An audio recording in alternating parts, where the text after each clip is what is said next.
Bismillah. Maiksing payo at paalala para sa ating lahat, ang paglindol.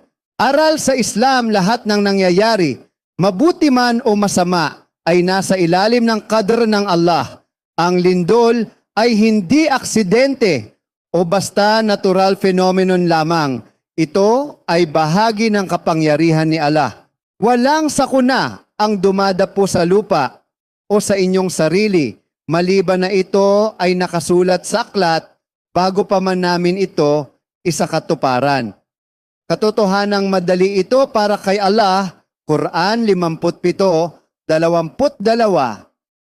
Ang lindol ay hindi lamang natural na pangyayari, kundi paalala ng huling hantungan ng tao.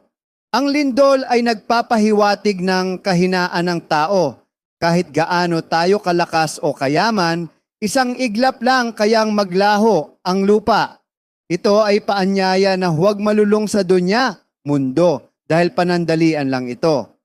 Pinapaalala ng lindol na mas mahalaga ang pananampalataya at mabubuting gawa kaysa material na bagay na maaaring mawala sa isang iglap. Mga dapat gawin kapag lumindol: magsala, espesyal na dasal tuwing may takot na fenomena gaya ng lindol o eclipse.